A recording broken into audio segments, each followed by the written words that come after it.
Estamos começando mais um programa ligado no esporte pela TV Polo em Cubatão.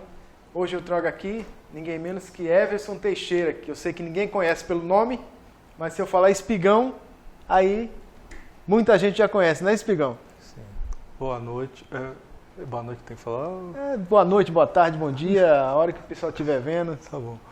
Então, boa noite, bom dia, boa tarde. Isso. É uma satisfação estar aqui com você, Carlão, para poder falar da modalidade que eu competi, falar um pouco do trabalho. Pode perguntar. E se contar pra gente como é que foi, né, a tua história lá em Atlanta. Mas antes de chegar lá, a gente vai pegar lá no comecinho, né? E toda a história tem um começo. Sim. E como é que você pegou o amor pelo atletismo? Eu iniciei em 1988, quando eu estava começando a iniciar, eu jogava basquete no Lincoln Feliciano e os garotos da minha escola falaram que na época tinha uma pista de atletismo em Cubatão. E aí eu fui com meus amigos para conhecer a pista e quando eu conheci foi amor pela primeira vista. E no basquete, você era bom? Eu Porque posso você é dizer grandão, assim né? que, como jogando basquete, eu sou um ótimo corredor de costas com barreira. Eu tentei iniciar um pouco, mas eu era muito jovem, eu estava ainda iniciando, então eu nem consegui experimentar todo o meu potencial no basquete. Porque quando eu conheci o atletismo, eu já... Aí já se apaixonou ali. Já me apaixonei e já fiquei por lá mesmo. Aí comecei a trabalhar com o professor Adilson Ramos de Oliveira, que foi a pessoa que me iniciou no atletismo. No começo eu iniciei fazendo salto de altura e correndo do 110 com barreira. E fui me desenvolvendo até chegar no juvenil, comecei a correr 400 com barreira. Aí foi quando o professor Roberto Dick, junto com o Adilson Ramos de Oliveira, começou a me treinar e viu que eu tinha potencial para alcançar o índice para o Mundial Juvenil no 400 com barreira, que foi na Coreia do Sul. Então o trabalho é assim, eles experimentam os meninos ali em várias modalidades. Ah, sim. E foi mesmo com você, você participou ali de várias modalidades até... Sim, no começo, como eu tinha falado, eu tinha começado a fazer salto de altura, 110 com barreira, algumas provas de velocidade.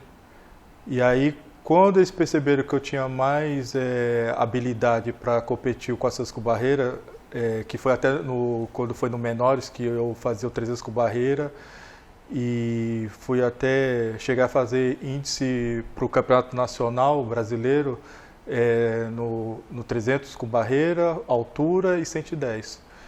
E aí, quando fui no juvenil, que eu dediquei só para 400 com barreira. Mas você então era bom em mais de uma modalidade, né? Ah, sim. Você se destacava em mais de uma. Sim, no juvenil mesmo, eu já comecei a me destacar no 400 com barreira e nos 400 metros rasos. Sim. Sim. E salto em altura, você levava jeito também? Sim, sim. Na época, quando eu era no Menores, eu cheguei a ficar ranqueado entre os primeiros no salto de altura. Cheguei a soltar 1,97 m na época. Apesar que um atleta assim, bom estaria soltando 2,5 m, 2,10 m. Assim, um bom atleta. Eu estava assim entre então, os uma razoáveis. diferençazinha assim, né? Bastante. Mas era o início, né? Pra mim é o infinito. Sim. 1,97 m, mais alto que eu. Sim. Pular. Verdade. E como é que é o processo de treinamento para você atingir uma altura dessa? Porque tem a técnica, né? Porque no salto de altura a gente trabalha com técnica, a decolagem, né? E a técnica quando você está passar por cima do sarrafo, entendeu? Que tem que você é o salto flop, né? Que você salta e fica de costa para o sarrafo e aí faz o arco e cai no colchão, né? E aterriza no colchão. Então isso aí leva um tempo, mas como eu ainda estava aprendendo ainda, Eu cheguei até ir bem, mas vamos dizer assim que eu não trabalhei todo o potencial que poderia, porque eu acabei me dedicando a outra modalidade, que era o costas com barreira. Sim. E você falou aquele salto de costas, nem sempre ele foi assim, né? Porque eu vejo vídeos mais antigos. Sim, que a técnica era outra, né? Acho que até os anos 70 era o salto frontal, né? Que o atleta soltava à frente soltava de frente, né? De frente, né? Isso. A única coisa que a regra dizia que o atleta tinha que fazer impulsão com uma única perna, né? Ele não podia vir fazer impulsão com as duas pernas. Uma mola, né? Tinha que ser uma perna de cada vez para fazer o salto. E continua essa mesma regra de uma? É que com o tempo, como o salto flop, o salto de costa para o sarrafo foi o que teve mais melhoras no rendimento dos atletas, acabaram deixando de lado esse salto de frontal. Frontal, né? Então, Sim. Obrigatoriamente, você acaba usando A melhor técnica é o flop. Você acaba usando uma perna só de... Não, o salto de você ficar de costa para o sarrafo, né? Sim. Mas por causa da técnica, assim, que o arco é muito mais, ajuda mais a ultrapassar o sarrafo, o salto. O outro não, o outro você tinha que, fazer quase um rolamento no sarrafo, o de frente, né? O de frente, né? E era mais difícil. Agora você fazer um arco, você consegue envergar o seu corpo para poder não tocar no sarrafo. Eu acho muito difícil, viu? Ah, sim. Tanto que é uma prova linda. Até Sim. hoje eu acho lindo de assistir. E ainda quando... na minha época o recordista era Javier Sotomayor, né? Que ele tinha soltado 2,44, né? 2,44. Que é a altura de uma trave de futebol, né? De campo, né? Muita coisa, né? 2,44. Qual a sua altura? Eu tenho 1,87 m. Então passa sobrando, né? Passa sobrando. Acho que eu com os braços erguidos ele ainda passava ainda. Então aí você passou para as pistas também, né? Isso. E já estão avisando aqui que o bloco está acabando. No próximo bloco a gente já vai entrar nessa parte aí dos 400 metros com barreira, que é onde foi que você mais se destacou. Sim. Tá? Então você não sai daí, continua com a gente, fique ligado. Hoje vamos falar sobre a segurança e a transparência das eleições. A urna eletrônica não é conectada à internet, nunca foi comprovada nenhuma fraude. O voto é auditável. Faça a sua apuração pelo boletim de urna. Várias instituições participam de testes públicos e comprovam a segurança do voto. Urna eletrônica é segura, é fácil de checar, é do Brasil. O Brasil está pronto para retomar o turismo. E você, pronto para reviver o Brasil? Pronto! Para começar, foram mantidos negócios e empregos no setor. E apoio na divulgação da remarcação de passagens e eventos. Prontinho, remarcado. Além de investimento em infraestrutura. Viaje pelo seu país. O Brasil está pronto para o turismo. E você? Pronto! Para o Brasil. Ministério do Turismo. Governo Federal. Pátria Amada Brasil. Estamos de volta com o programa Ligado no Esporte pela TV Paulo em Cubatão. Eu continuo aqui meu bate-papo com o Espigão. E agora a gente vai entrar naquela modalidade que você se destacou, né? Que é os 400 metros com barreira. Sim. Que um pouquinho antes disso, como é que foi para você se destacar nessa modalidade? Você foi se destacando em outras ali, eles foram te levando para essa?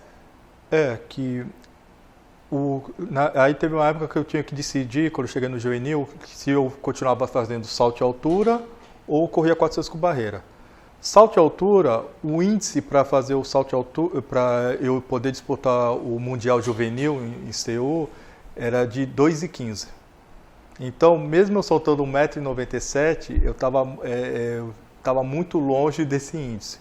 Agora, no 400 com barreira, o índice era 52 segundos. E na época eu já tinha corrido 53 no 400 com barreira. Então, era muito mais palpável treinar para o 400 com barreira, que eu tinha mais chance de fazer o índice. E foi por isso que a gente decidiu começar a treinar para essa modalidade. E essa modalidade a prova a pista tem 400 metros, uma volta na pista, e aí eu tenho que correr fazer essa volta na pista, ultrapassando 10 obstáculos na prova. E então é uma prova que, além de velocidade, você precisa ter ritmo, porque você precisa acertar as passadas entre as barreiras para você poder atacar com a sua perna mais habilidosa. E na época eu fui feliz porque eu era um atleta que conseguia sempre correr, eu sempre ultrapassava sempre com a mesma perna. Que nessa modalidade é uma coisa muito difícil, porque geralmente o pessoal que corre com as suas barreiras, eles ficam trocando de perna para fazer a ultrapassagem. Então, às vezes, o cara ataca com a esquerda e ataca com a direita. Eu só atacava sempre com a esquerda, isso aí facilitava muito. E eu sempre fazia os intervalos com 13 passadas, que também era uma coisa que era muito difícil na época. Só atletas muito bons que conseguem fazer isso. E eu já fazia isso no juvenil. E isso me ajudou bastante. E qual a altura da barreira? Só uma curiosidade. 91 centímetros. 91? Isso. Agora você falou daquele 1 segundo que faltava para você. Sim. E quanto tempo vocês trabalharam para poder... Isso que é a parte. No meu segundo ano, o juvenil dos 18 anos aos 19 na época. Corrigindo, dos 17 aos 19 anos. Então, aos 18 anos, um ano depois, eu já estava correndo 51 segundos. Eu estava correndo abaixo do índice que eu precisava competir. Que até foi até bom, porque na época só tinha 2 vagas e tinha 3 garotos que estavam correndo. Estavam correndo. Então, praticamente, só 2 fizeram o índice e 1 ficou de fora. Então, na época. E com esse índice com esse tempo de índice que você tinha, você conquistou bastante título aqui antes da... Sim, eu fui campeão sul-americano juvenil, fui campeão brasileiro também nessa época e acho que também fui campeão dos Jogos Escolares brasileiros. E quem eram os seus principais rivais? Que sempre tem, né? Na época era José Vicente, né, que era um garoto que era do interior de São Paulo, e tinha também o Sérgio, que ele era de Presidente Prudente, e ele que acabou indo comigo competir no Mundial de Seul. E, incrível que pareça, também tinha o Ronaldão, que era atleta do DIC, treinava comigo. Ele chegou a fazer um índice no 400 com barreira, mas ele foi para o Mundial junto comigo no 400 rasos. Então o dia que tinha mandado 2 combatentes para o Mundial Juvenil em Seul. Ronaldo dos Anjos. E ele foi bem também lá? Competiu bem. Não chegou a sair da primeira fase, mas repetiu o seu melhor resultado lá, que acho que é isso que importa, né? Lógico. No meu caso, infelizmente, eu tive uma lesão nos treinamentos lá e eu não consegui competir, que foi chato. Essa eu não sabia. E o que aconteceu lá? Quando eu cheguei em Seul, eu fui fazer a gente foi treinar para reconhecer a pista, né? E nisso eu acabei tendo uma lesão na coxa. E aí eu não consegui competir. Cheguei até da largada, mas não cheguei a competir a prova. E você acha que foi o quê? Falta de aquecimento? Pode ser. Fatalidade mesmo? Foi fatalidade, acontece. Acontece muito. Se você vê em Olimpíadas, direto você vê atletas que acabam se lesionando durante a competição. É normal. Infelizmente. Infelizmente acontece nas piores horas, né? Sim, porque eu tava tão empolgado assim, pensando assim porque eu tinha resultado para pelo menos passar da primeira fase. Então, Eu primeiro falar, pô, eu queria primeiro chegar numa semifinal, né? Mas eu dei isso. Mas tudo bem. Mas o importante é que no ano seguinte eu competi os Jogos Pan-Americanos Juvenil e fui prata. Então também tá. E onde foi? Foi em Winnipeg, no Canadá. Ah, que bacana. Aí lá você se... Ah, sim, lá eu tava bem, só acabei perdendo para um cubano que tinha, apesar que no ranking mundial ele tinha melhor tempo do que eu mesmo, mas foi um bom aprendizagem. Tá, bacana. Tem bastante história para contar então, hein? Ah, sim, sim. E já estão avisando que o nosso segundo bloco está indo embora? Sim. E você não sai daí, continua com a gente que eu vou continuar na volta aqui conversando com o Espigão.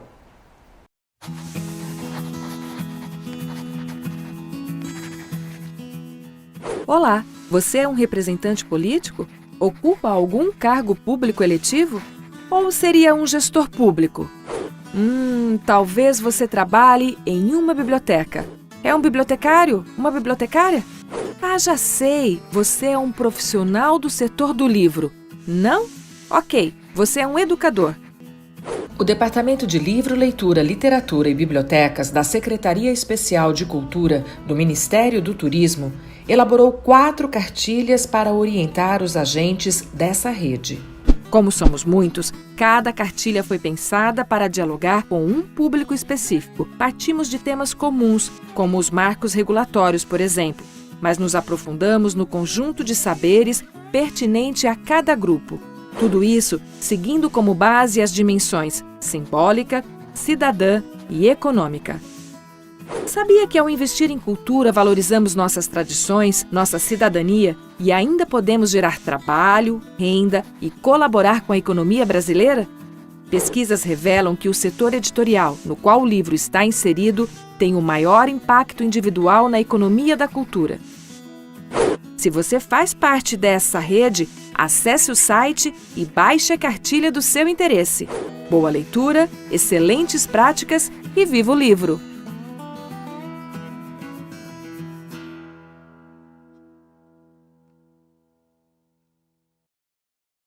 Estamos de volta com o programa Ligado no Esporte pela TV Polo em Cubatão. Eu continuo aqui meu bate-papo com o Espigão.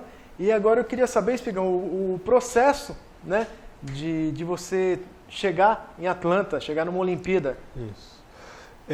Depois do Pan-Americano Juvenil em Cubatão, eu saí de Cubatão e fui treinar no SESI de São Caetano do Sul, com o técnico Ezio Magalhães. Que aí eu comecei a competir no adulto, cheguei a fazer o índice para o Mundial, nos Jogos no Ibero-Americano, onde eu fui campeão ibero-americano, adulto, e nisso eu consegui fazer o índice para o Mundial, e depois desse Mundial eu competi os Jogos Pan-Americanos de Mar del Plata, onde eu fui segundo colocado, só perdendo só por Ironildo de Araújo, que era até então, antes do Alisson Breno, ele era o atual recordista brasileiro. E aí depois eu fui para a Olimpíada de Atlanta competir. E foi uma grande satisfação, porque foi lá que eu fiz os meus melhores resultados, que eu nem estava esperando, eu estava até... o meu objetivo era competir bem, mas não sair de 49,36, que era o meu melhor tempo, para 48,28. Você imaginava chegar na final? Não Nem imaginava. passava pela cabeça?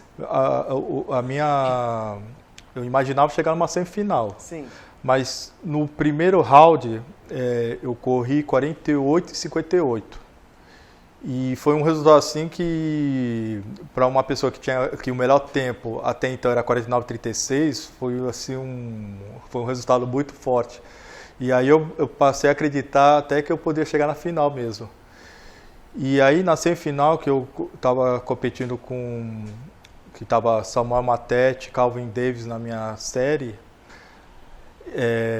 e ainda consegui na semifinal vencer o Samuel Matete, que na final ele foi prata, né? Mas na semifinal eu tinha ganhado dele. Então foi, sabe, foi fantástico assim a minha corrida em Atlanta. Eu imagino você superar tudo que você imaginava, né? Sim. Você se superar. Foram 3 etapas, então?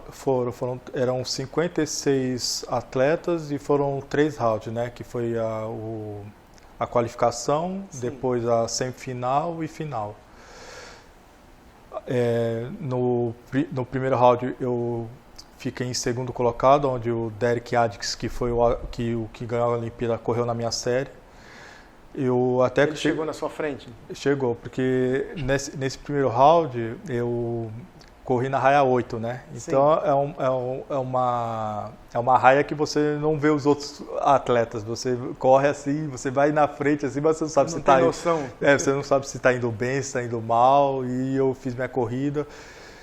E chegou até um momento assim que depois, assistindo a prova, dava a impressão assim que eu não ia nem me classificar, mas aí eu fiz uma corrida de recuperação na chegada e fiquei em segundo lugar. E aí depois teve a semifinal, e a semifinal foi a mesma coisa, mas aí eu já corri numa raia melhor, que foi na raia 4.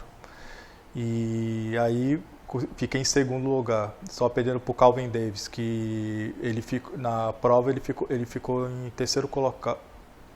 Ele ficou terceiro colocado na prova, na final. E na final eu corri na raia 3. E aí tinha o Erondis Araújo, que também era brasileiro, estava competindo comigo, e ele também chegou na final junto comigo também. Aí eram 2 brasileiros que correram na final. Qual foi o seu tempo? Na final? 48,57. Foi E pior do que a semifinal. Foi melhor do que as anteriores? Não, foi pior. Foi pior? Porque na semifinal eu fiz 48,28. E na final eu fiz 48,57. E o primeiro colocado, só para a gente ter um parâmetro? 47,50 fez. 47,50, aí acho que 47,70 o segundo colocado e 47,96 ou 97 o terceiro. Isso, eu vou pedir para o Francisco colocar aqui para a gente assistir essa final lá em Atlanta, para o pessoal matar a curiosidade também e ver você correndo. Quem nunca viu, né? Senão a história se perde. Sim.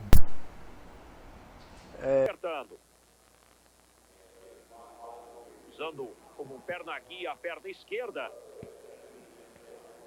Ele foi no impulso para chegar ao lado de Adkins, registrar a marca de 48 segundos 52 centésimos. O Brasil tem mais um atleta na prova dos 400 metros com barreiras. Então de lá você trouxe muitas lembranças, né? Sim. Lembranças boas. Fez muitos amigos lá? Fiz muitos amigos. E foi uma época assim saudosa, né? Que você pode representar o seu país, sua cidade, seu estado e sentir um pouco de orgulho assim quando você olha para trás assim do que você fez. E você está naquele grupo seleto que participou de uma final olímpica, né? Sim. Que, vou falar a verdade, são poucas pessoas, né? De 4 em 4 anos. Sim.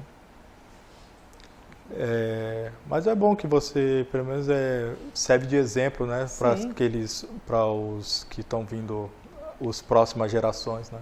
Sim, é isso que acontece. A fila vai andando, né? E sim, você vai passando a ser exemplo para os que estão chegando. Sim. E você cruzou com atletas de ponta lá na época, pode citar alguns? Assim, em 1996 eu estava lá junto comigo o Robson Caetano, Zequinha Barbosa, Joaquim Cruz, que o Joaquim Cruz era a última Olimpíada dele. Também estava o André Domingos, que fazia parte do 4x100.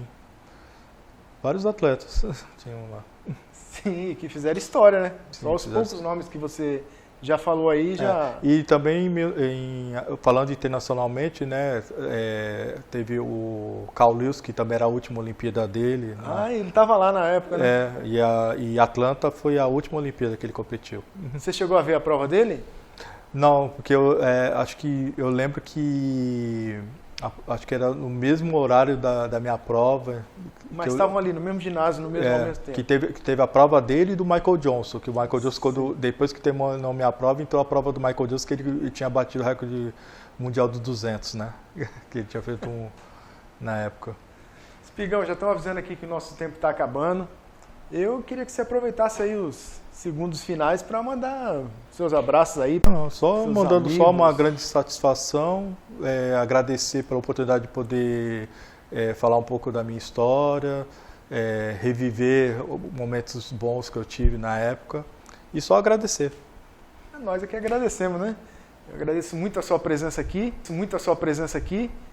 e você não sai daí, continue ligado na TV Polo, que tem mais programação da cidade para vocês, continue com a gente, fique ligado.